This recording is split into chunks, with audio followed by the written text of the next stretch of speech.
All right, hello everyone, and welcome to another episode of the Forever Cash Life Real Estate Podcast with yours truly, Jack Bosch. Today, our guest is Larry White, who is one of my opinion, one of the best CFOs in the country. He's been a CFO for billionaires. He's been a CFO for large multi-$100 million companies. And today we're going to go discover what's behind the role of a CFO and why you, if you have a business of, let's see, at least six figures, why you need at least a fractional CFO in your business. So let's get started in just a second.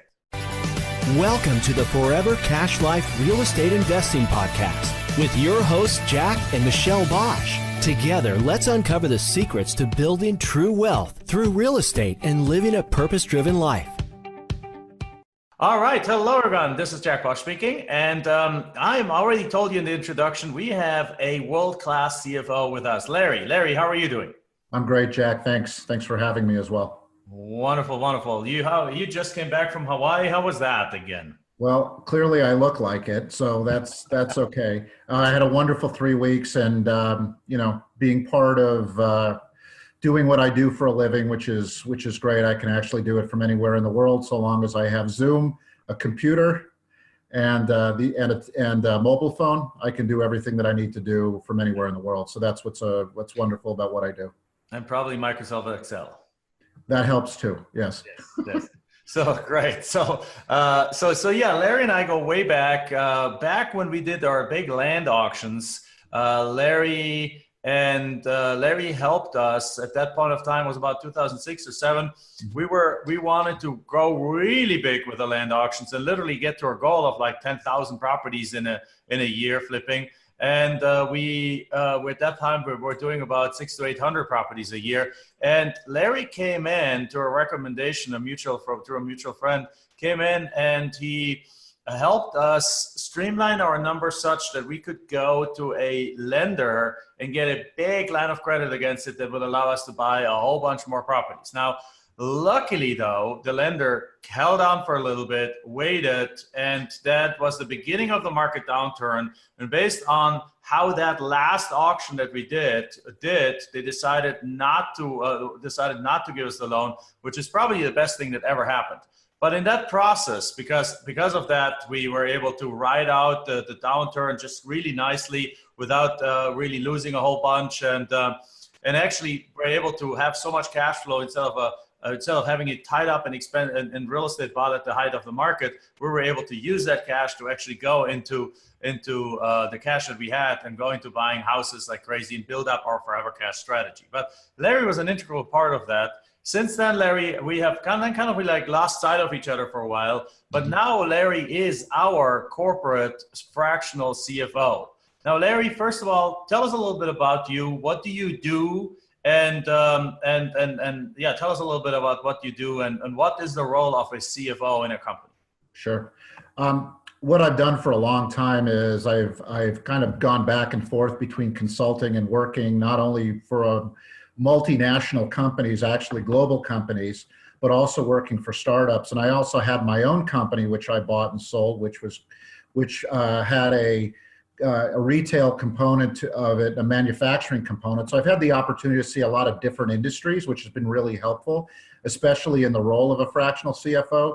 So I don't really specialize in any specific industry. However, I know enough to be dangerous in a lot of different industries, but the fundamentals for finance are all the same, regardless of whether you've got a manufacturing company, a real estate company, et cetera. At the end of the day, it's all about cash flow and how much cash I can put on the bottom line, which is indigenous to every business leader. And so what they really want to understand is, what are the things that actually drive the business and what are the key components so that we can either get more profitable, we can figure out different channels to actually put our cash flow to work. And they could do a lot of different things to figure out how to put more cash on the bottom line, mitigate their tax exposure, and figure out, bottom line is how to make more money and how to make their lives better by having more cash hit their bottom line as a business owner. And in response to your question about what a CFO does that's different from a controller or a bookkeeper, which most of you may have, is I look at things on a continuum, on a number line almost, to make things simple. is a bookkeeper or a controller. What they do is they look at everything from today through historical to make sure that the numbers are indeed correct. I have a CPA background, so I understand the way that works, and that's how I kind of came up. But what a finance or CFO does is they look at everything that is today, that they're provided numbers by the controller or the bookkeeper, and then they take that information forward to predict or forecast how things might look in the future based upon how things are going today. And they also figure out, again, how to get more profitable and how to put more cash on the bottom line. They also help with financing and capital raise as well in terms of how to structure that properly, inclusive of tax advantages related to that. Wonderful. So there's a lot of stuff to dive into here right now. So, so what I love you saying is that I heard you say the word cash about 15 times right now, and that's actually a key difference, I believe, between an accountant, a CPA, basically, and a CFO. Like a lot of people ask, like, "Hey, do you have a CFO?" It's like, "No, yeah, I have an accountant." It's like, so people out there, they use the word accountant and CFO synonymously. And it's really one of my goals on this podcast is to make people understand, make the listeners understand that these are two very, very distinctive roles. And you touched on that already. So I see, you were particularly around the word cash you mentioned. So my CPA is worried about taxes, right? They're worried that numbers are correct. Basically that if I had $50,000 in expenses, that the $50,000 are booked properly. And the CPA is not going to question why I bought this, or they're not going to question whether I bought it in the right way, versus financed or cash or whichever way. The CFO is very much worried about the cash. And can you dive into that a little bit bigger, a little bit more into that kind of differentiation of roles and why, what's particularly around the word cash? Sure. Well, what's exceedingly important is, and one cannot live without the other, is that you need accuracy and timeliness in terms of production of the numbers. Because if I'm not getting accuracy and I'm not getting timely enough, then I can't plan accordingly, because if I'm not getting good numbers, then it's kind of garbage in, garbage out. So what I'm doing is I'm relying on the accuracy of what I'm getting to actually figure out cash flow. And what that means is, from my perspective, is how are things structured? Do we have the right people sitting in the right seats on the bus? Are we as efficient as we could be? Can we be more efficient?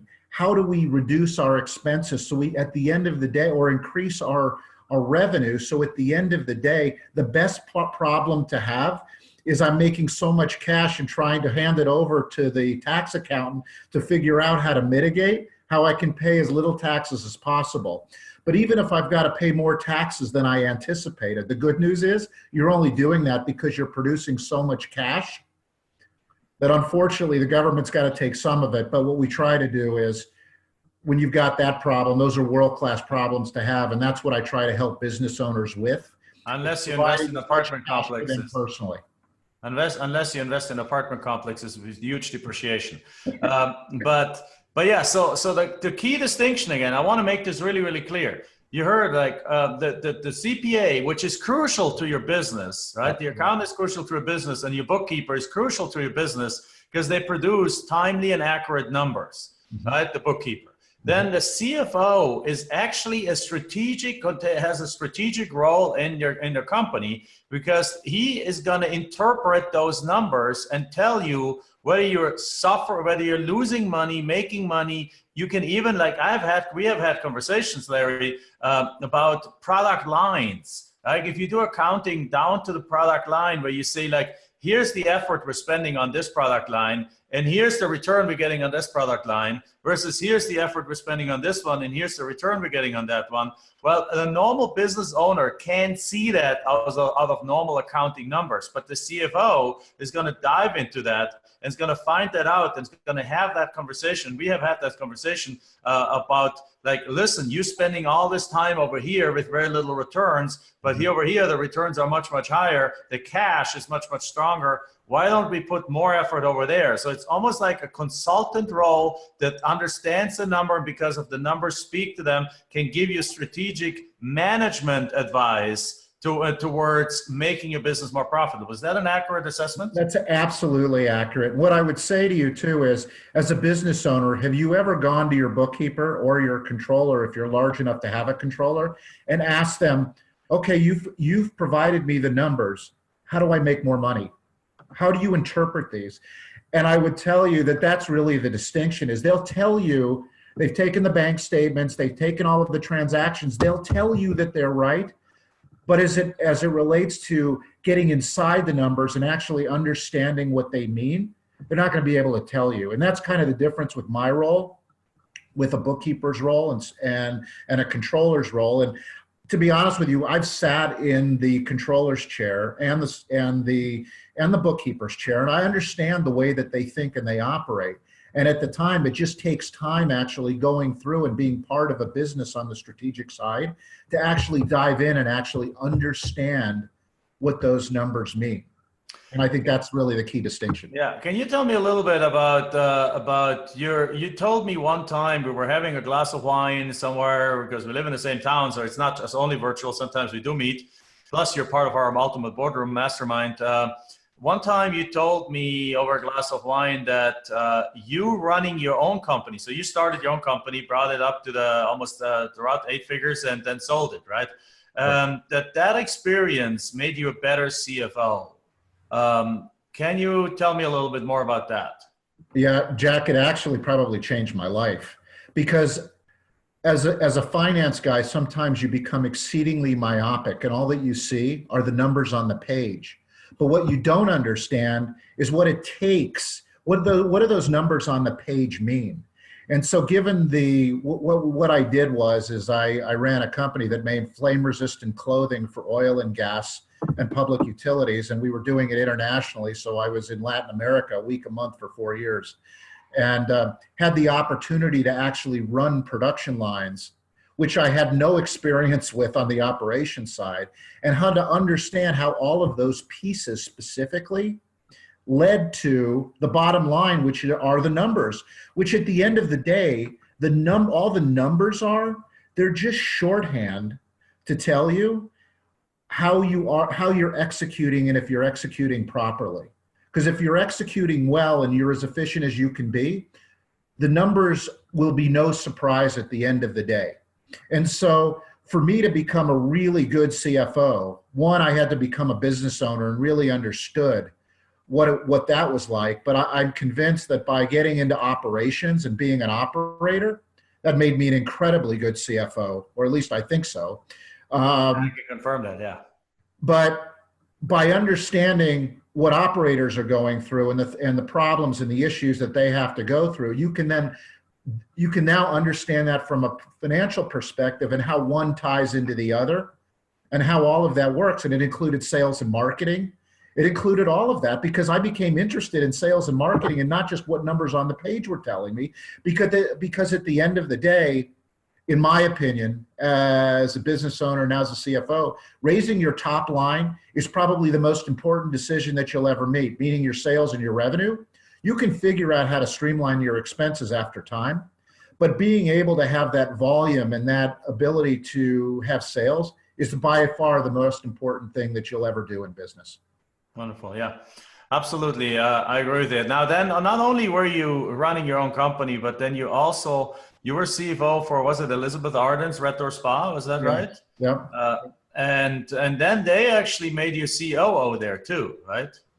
Well, I kind of played a dual role there. Yes, I had that opportunity to play that role as well. And that was really helpful for me to understand, again, how all of the pieces fit into the financial puzzle and how all of that stuff worked together. Like, I'm convinced, look, literally at the end of the day, if your bookkeeper and your controller, they're not diving into the business. They don't understand the way the business runs, similar to the way a CEO would understand, because the CEO has to understand everything about the business from beginning to end. And the CEO, sometimes they're really external in terms of what they do. What their focus is really driving revenue, driving attention to the company. And if you've got somebody internally who understands what the CEO knows, but understands it from a financial perspective, that changes everything. Then the CEO truly has a partner on the financial side that can really drive their business to great heights. Absolutely, absolutely. That's great. So now, and that's the thing. Again, that's why I was telling the listener here that Larry is. We love having on board because he has been in pretty much all three leadership positions on the top. There's, as you know, there's the CEO, meaning the Chief Executive Officer, which he has done when he ran his own company and started up and sold it. There's the CFO, the Chief Financial Officer, and the COO, the Chief Operating Officer. So he really has been in all three positions, which ultimately makes him a better CEO, which is his chosen role that he's doing now for a whole bunch of companies and remotely, which explains why you can hang out with a t-shirt and a cap and thing just at home and a beard and stuff like that. And because just like I do, right? I mean, the only reason I don't have a beard is because I go on stages sometimes and I don't think people want to see me with a beard. But the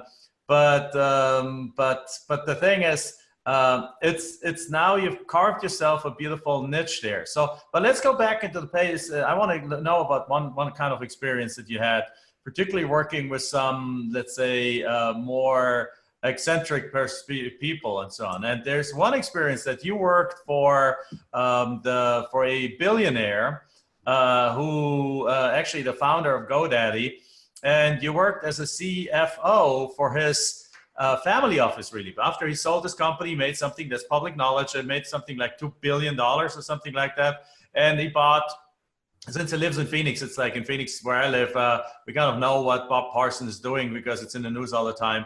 Bought like strip malls, apartment complexes, Harley Davidson dealerships, golf courses, all kinds of stuff with that money. And they're all running as individual businesses, but the financials rolled up for quite a bit of time to you. Tell us about the challenges there. Tell us about the role there, and tell us about the dynamics of a work like that. Well, first of all, Bob's done a great job doing what he did, and he deserves everything that he gets because, he struggled for a long time, built companies, sold them, and he's been very, very, very philanthropic with everything that he does locally. So I'm, in that way, I'm a complete fan of everything that he's done, and he's been very helpful in the community, and he does a lot of things behind the scenes that not a lot of people know about. So it was a great experience for me. Running $1 billion company, to be honest with you, really isn't that different than running smaller companies. It's just a lot more zeros, but the fundamentals are exactly the same. The fundamentals are, how do we get cash flow out of the business? What are the right decisions to make? How do we look at the financials? How do we structure them appropriately so the financials tell us the appropriate story that we need so that we can make decisions going forward in terms of always increasing cash flow? And just because you're a billionaire doesn't mean that he feels like he's got money to throw away, because his fundamentals are no different than any other startup business. He just wants to continue to make money. And, for him, in terms of making money, what's important to him is giving back to the community. So I have a lot of respect for that. And, at the time, it wasn't the right thing for me, because where I get more joy out of what I'm doing is I love working with smaller business owners and with startup companies, because to see them see the light in terms of, if I can pass along some knowledge with the experience that I've had, both with billionaires as well as all the way to startup companies, all the way to owning my own company. If I can pass along some of the challenges and the knowledge that I've gained along the way, that's where I get the most. That's where I get the most enjoyment about what I do, is that I have the ability to see business owners when the light goes on and they start speaking financially different than they ever have before. So that's the thing that for me has meant more to me than anything, is watching people grow and understanding and seeing the growth of their business. And if I can be part of that, that's just an amazing gift for me. Wonderful. So now let's actually go, and I know that's to be true about you. So now let's go back from the billionaire to the exact opposite. Somebody's starting up their company right now, and let's say they're at the revenue level where they, reasonably speaking, cannot yet afford a virtual CFO. They do their bookkeeping somewhere and they get their taxes done. What if you have some kind of a 101 advice for somebody to go if they get their numbers fairly timely from, let's say, a bookkeeper, where do they look in their numbers so that they don't just run their business based on the bank account, right? Because here's the truth, most people running businesses, even into the seven figures, don't have a clue how to look at their numbers, and they end up running them based on a checkbook account. Basically, hey, this month we have more money in the bank account than last month, we must be doing well, right?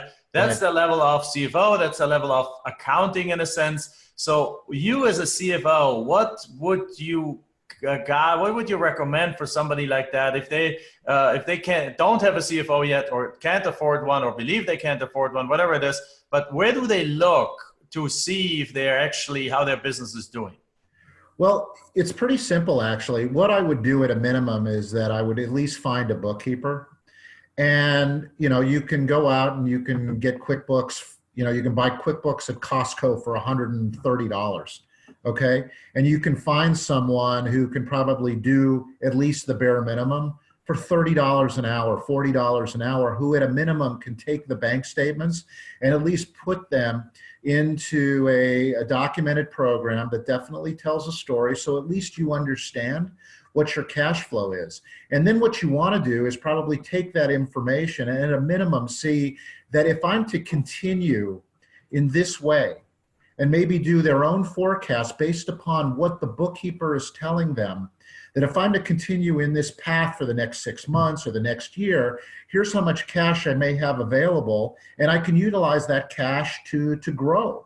And if I need to grow, it will tell you a story. It will tell you either I don't have enough cash to be able to grow the way I want to grow. And then maybe at that point you figure out, do I need to raise capital? Do I have something where maybe I give away a small part of the company?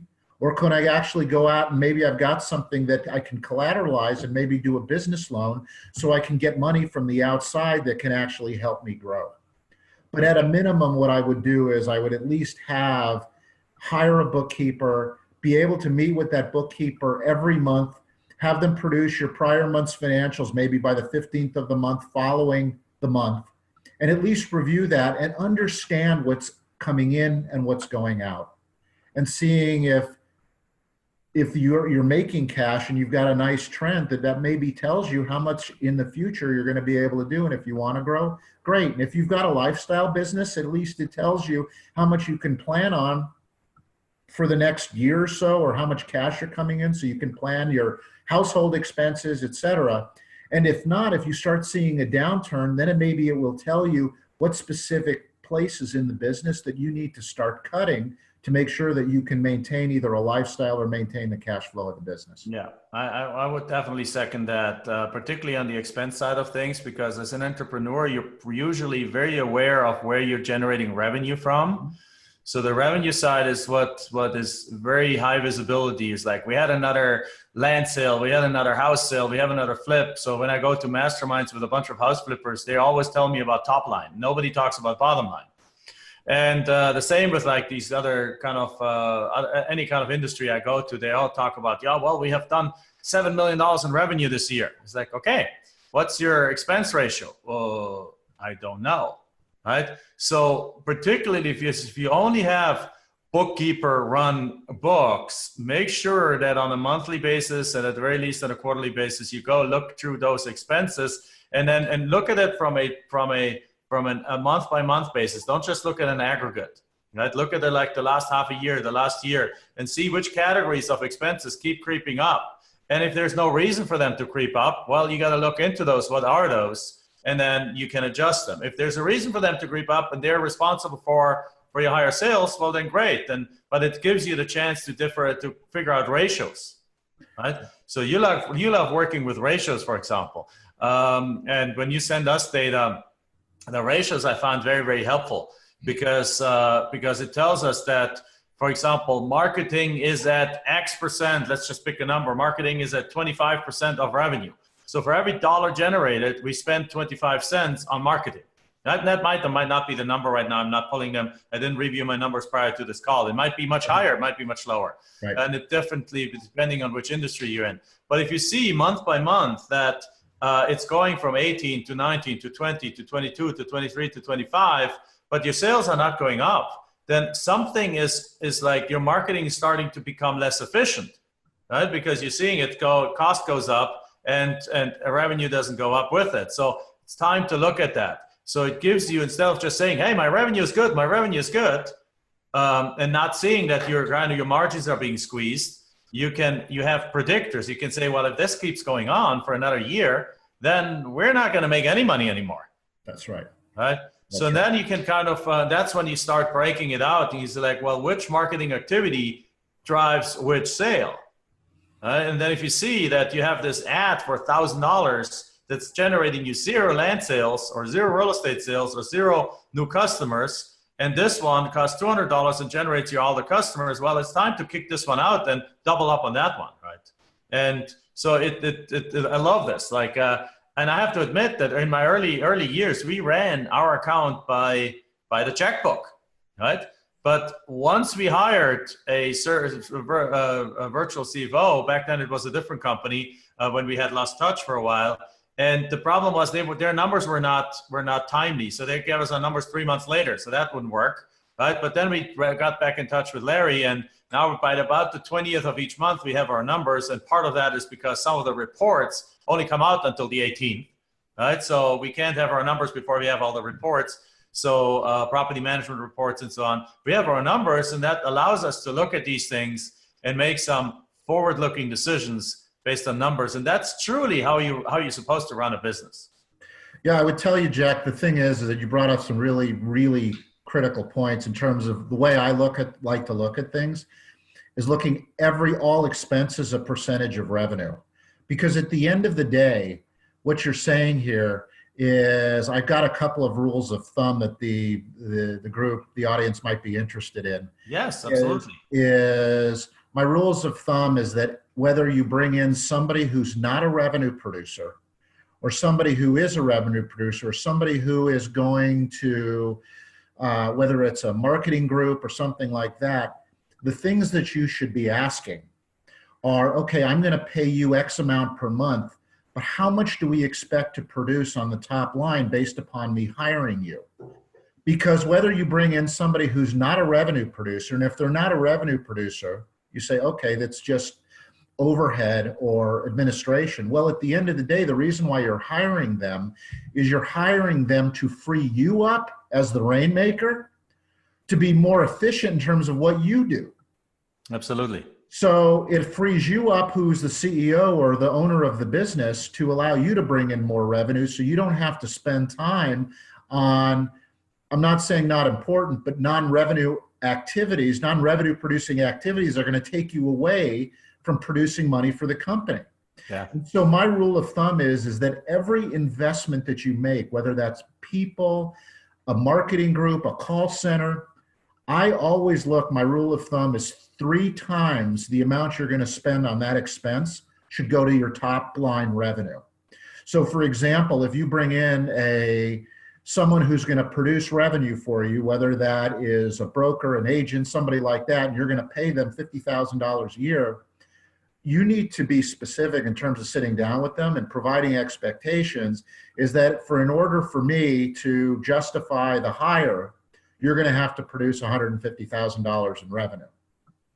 And then you've got something subjective or actually objective to sit down with them and say, here's the expectation. And at that point in time, they know what's expected of them. It benefits you and it benefits the company altogether. And that's a hard one if you hire, let's say, a personal assistant or an office manager or so, because, I mean, how are they adding revenue? Well, they're not, but they are by freeing up the people around them. Like, for example, our sales team, we hired an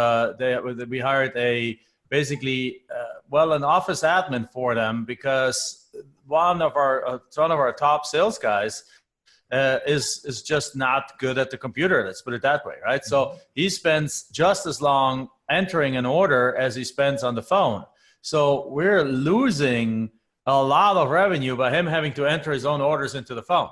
So by him now having an assistant that not only can answer certain questions and help with other things and actually do occasional smaller sales themselves, he's now freed up and the production has exploded So now you have a non-revenue producing role really helping drive revenue, but you got to specify it. You can't just say, because everyone is overloaded, let's hire somebody. If everyone's overloaded, the other question is, why are they overloaded? Are you doing stuff in your company that you don't need to do? Can you automate more things? Can you streamline more things? Would be the first thing to look at. But yes, but once you hire, that's a good rule of thumb. What else do you have? What other rules of thumbs do you have? Well, I also say just dependent upon the type of business, but typically I look at how much cash flow or net income profit that you're producing as a percentage of your total revenue or income. And the number I always like to get to is, just as a rule of thumb, is somewhere to 20 to 25%. So for example, if you've got a $1 million business, I would want to see a healthy business, in my opinion, especially one that needs to have employees. I'm looking at $200,000 to $250,000 that bought to the bottom line after everybody's paid, after all of the bills are paid, et cetera. To me, that's kind of what I look at in terms of having a healthy business. Now if you have a business that's more technologically oriented, where you don't need people and you're doing, for example, a Facebook or something like that, where people are paying for a service, I look at a higher profit rate, because in most businesses, especially on the real estate side, what are really the key items that you pay for? It's payroll and marketing, right? Those are really the key expenses that you pay. And so as it relates to marketing, sometimes what I look at is, so as a percentage, I look again from 20 to, it could be anywhere from 10 to 25% of your revenue should be on marketing, depending upon what stage you're in. If you're a mature business, so you've been in business for more than 3 years, your cash flow is pretty stable, I'm looking at kind of 10 to 15% that you're spending on marketing. And as it relates to personnel and support, you know, you have a mature business, you've got admins, you're probably looking at about 25% is spent on payroll. And so at the end of the day, once you get all of that stuff done, you should be delivering 20 to 25% on your bottom line. And you know, those are kind of my back of the envelope rule of thumb items. And that's what I kind of look for when I look at a business. And if I don't see that, that's when I try to drill in further and understand, of what you're spending on, are you getting the most bang for your buck to actually deliver that to your bottom line? Wonderful. Great. Hey, Larry, I know we're kind of probably gone for a little bit already, but I do want to jump into one last subject. And that is another subject that I believe most people, including me when I started out, and actually hasn't been that long since I know the relationship of it or appreciate the relationship, let's put it that way. And I went to business school, right? Is the relationship between a balance sheet, a P&L, and most importantly, and least talked about, a statement of cash flow. Can you talk to those three items, and really from a beginner level, because I do understand that, again, my opinion is, or from my feedback that I'm getting at live events and when I talk to people, that people run their business based on their checkbook. They don't have an understanding what the balance sheet even does, but the P&L, they understand somewhat the P&L, income expenses, right? But they don't have a clue what the difference between accrual and cash is. Let's not jump into that, but just the relationship between balance sheet, income statement, and then how do those things feed a statement of cash flow, and why do you actually, as a CFO, look at a statement of cash flow? Sure. Where a lot of business owners get confused is they are trained, especially in this era where you've got QuickBooks and you've got things like that, where, you know, not people who don't understand finance as well as I might, or somebody else who's a tax person, will look at, and they'll concentrate on their profit and loss statement and say, okay, exactly what's happening. This is how much I made for the month. But when they go and look at the change in their cash, they see, wow, this is a lot lower. I thought I made a lot more money than I did. Unfortunately, accounting rules get really, really complicated. It's probably beyond the scope of this call. But let's just say that you sell something and you send an invoice from QuickBooks, for example, but you've got an accounts receivable, meaning that it's something that's payable in the future, but you're allowed to say that you made that revenue, they just haven't paid for it yet. And so what it can do is it can actually skew the amount of cash that you had come in, because you were able on your P&L or your profit and loss statement to say this was a sale, but I never received the cash for it. Okay. Or I bought a building, for example, and that's a really easy, or I bought a piece of land, but how come that's not on my profit and loss statement? Well, it's something that I'm going to hold for a long period of time. And just for your listeners, what's important is typically everything that makes it to the profit and loss statement is something that would be, you would hold for less than a year, or something that's where you get the service in less than 1 year. Anything that is you're going to buy and hold for a period of longer than 1 year will end up on your balance sheet. And that's kind of a really easy rule of thumb to understand. So balance sheet is stuff that you hold on for a longer time, and for stuff longer than that 1 you year. owe also for a longer time. Correct. Right. And so what you do is you may say, wow, it looks like I made $30,000 for the month, but how come my cash only went up by 10? That doesn't make any sense. And if I'm somebody who doesn't understand finance or accounting or balance sheets, that is a legitimate question. And that's why we accountants or finance people have created what they call a statement of cash flow. And the purpose of that, which is really important, is to take your net income, and what it does is it analyzes really the balance sheet changes for cash that have come in and out from the balance sheet that has no effect on your profit and loss, to get down and show what the change in cash was. So that's how those things kind of fit together, is it shows all of the changes in cash that may have affected the balance sheet, but not your profit and loss, so that you can actually reconcile or show the changes and show how you got from net income all the way down to your ending cash flow. Wonderful, wonderful. That's an excellent point, Larry. So thank you very much for sharing that. As a matter of fact, I want to share one quick example that I learned many years ago. There was this company called Enron about 10 years ago or so that went bankrupt. They did whatever they did, energy stuff. Actually, when Enron went bankrupt, they were showing something like, I think, over $1 billion in profits the year. So the P&L showed $1 billion in profits, and I might be wrong, might have been 700 million or 1.7 billion or something like that.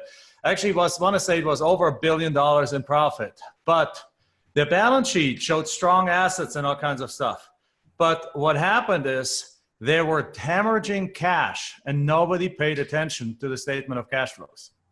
So the statement of cash flow was showing that the cash every single quarter would go down dramatically. And even the analysts out there, the stock market analysts, did not look at the statement of cash flow. They just looked at, oh, it's more profitable, it's more profitable. They showed all these profits by booking revenue without having received the cash, right? By booking revenue into their books and saying, like, we did another $1 billion contract, wonderful, $1 billion in revenue, our profitability is off the charts, but the cash would come in over the next 7 years and starting a year from now. So all of a sudden but you can't pay your employees with profit. You can only pay your employees with cash. So the cash would go out the door, but the profits were sitting there as future profits, not actually yet realized in terms of cash. And what shows the truth about that is the statement of cash flows, right? And as a result, all of a sudden they surprised everyone because they went out of business. And because the definition of bankruptcy is not that you're not profitable. The business definition of bankruptcy is that you run out of cash. That's right. Yep. So that goes to Larry's point that the P&L doesn't always show your cash position. As a matter of fact, it's very different from the cash position in many cases. So I would encourage anyone, educate yourself about that. There's a guy that teaches some of that by the name of Keith Cunningham. He's one of our mentors. Great guy. But the key piece for this not to happen in your business is to have yourself a CFO. Now, many people might say, Jack, I can't afford this. Now, I almost want to say that, yes, if you're running a business that makes revenue of a few $1,000s a month, you might not be able to afford it. But if you have a 6-figure business, you almost cannot afford not having a CFO because, again, as we said earlier, the CFO provides a strategic advisory role into your business if you let him, right? Larry, what do you say about that? How can somebody afford a CFO, a virtual CFO, a fractional CFO, which really is what you are for us? You're not just a virtual CFO, you're a fractional CFO. You do that for a bunch of companies. That's correct. You know, what's important is, and I think what I mentioned previously, is I'm also an investment in the company, just like what I had mentioned with anybody else hiring, bringing in a marketing company, bringing in outside admin. One thing the standard that I would hold myself to is that whatever you spend on me, you should be able to get more intelligent, smarter, be able to increase your top line, your revenue, or decrease your expenses. So I hold myself, to be honest with you, to that same criteria, that if there's not a return on investment in terms of what you're spending on me, then I have failed doing what I'm doing. And so what I would tell you is I sell a small amount of time. And so even if it's a matter of me just looking over your financials once a month for a few hours, typically the minimum amount of hours that I will do per month is 5 hours. And so if I do 5 hours a month and you want to spend $1,000 a month just for me to just look at something, it's a really small amount of money for me to say to you, look, I may be able to increase your bottom line by $50,000. And so what I would say is do you want to spend $12,000 on increasing your bottom line by 50? I think anybody would do that. And so I'm so open to doing stuff like that. And look, the thing is in my position as well, I've got to be critical of how you're spending your money, which is also inclusive of how you're spending your money on me. Because if I'm a steward of the finances of the company I'm helping with you, I also need to be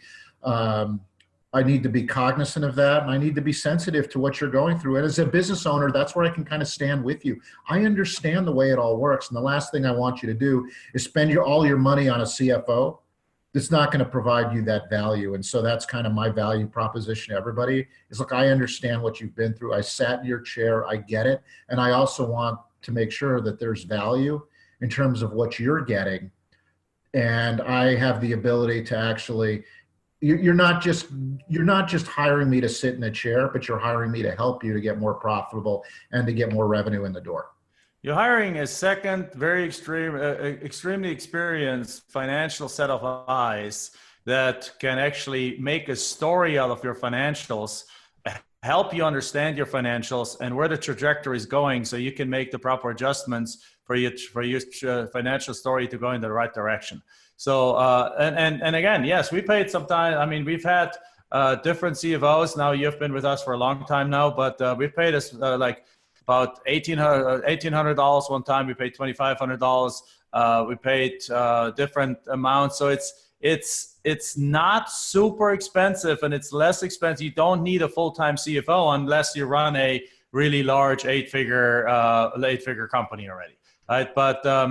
But for a regular company, there's such a thing like a fractional CFO, and Larry actually does that. That's where he transitioned to after being the CFO for a $300 to $500 or $600 million company to being CFO for $2 billion family office. He went back off after starting his own company and selling it. He went off to sell his to now be the CFO for how many different companies do you do this for right now? Right now, I'm probably 6 to 8. 6 to 8, all right. For 6 to 8 company, meaning 6 and 2 probably have you more as a consultative kind of position when as an as needed position. Yep, correct. Yeah. Correct. That makes total sense. My smallest companies are startups, and my biggest company right now is on track to do 100 million in revenue. Wonderful. That's great. So we're in the lower part of that, not a Starbucks, but a startup. But I need a Starbucks. But yeah, we're obviously in at a level where it totally makes sense for us to have a fractional CFO. Right. With that, Larry, thank you very much. How can people get a hold of you if they're interested in knowing more about you and knowing more from you? Well, I've been exceedingly fortunate. So I've been in a position where I haven't had to have like a website. Everything that I've done is on referral, but I know that I probably have to spend some marketing money. So that's coming in the future. But if anybody wants to get in touch with me, I'll give my email address, and feel free just to say that you heard on the podcast, and I'm happy to call you back. As Jack knows, I call everybody back within 24 hours, no matter what. And, part of my job is to be responsive to the needs of my clients and others that are interested, and I'm always happy to help. So you can reach me at Larry, Larry, .White, as in the color, WHITE, at LKW Consulting, CONSULTING.com. Or send me a text. I'm happy to give out my mobile number, 602-405-2296. All right, wonderful. And we'll put those obviously also into the show notes, the contact information, so you can reach him there. And with that, Larry, thank you very much. Now, perhaps you have, I can ask you one last question is like, do you have any kind of like one piece of advice to any business owner? Obviously, we have a lot of people flipping land here. Any business owner that is just struggling overall with making sense of the numbers, what one thing can they do to just learn a little bit more about that? I would say is, like I said before, I think the most important thing is understanding what the numbers mean. And even if you do this on a checkbook, I definitely would hire somebody who is a bookkeeper to help you make sense of those numbers. So, and I think, Jack, as you mentioned, which is really, really important, is take a look at things on a trend basis. Look at things month by month by month, so that you can identify if the market is always going to change. Things don't stay the same way that they do forever. But if you notice a change by bringing in a bookkeeper and able to look at your P&Ls each month, if you're able to see certain changes over a few months, what that'll tell you, and you'll be able to understand and see if your net income changes, et cetera, over a period of a few months. Well, maybe this is something that you need to make a decision on and need to move on quickly, so that you can maintain not only your cash flow, your lifestyle, and the way you've done things. It will give you some time to be able to look at things. And I would also say, just as a rule of thumb, one last thing is, I always like to keep a minimum of 6 months worth of cash in the business if you have the ability to do that. Because typically people lose sight of that, is that you want to understand what you call as your cash burn. And especially if everything stopped, you want to understand how long you can stay in business if you weren't able to generate sales. And so that's what I would look at. Make sure that you've got enough cash to cover you for 6 months, because if you have 6 months lead time and you're seeing changes, well, then you have the ability to make the right decisions, as opposed to panicked decisions, which 9 times out of 10 are the wrong decisions, because you're panicking because you're seeing your cash flow go down. And so you want to be in a position where you're making the right decisions and you have the time to make them to correct course in terms of the trajectory of your business. Wonderful. All right.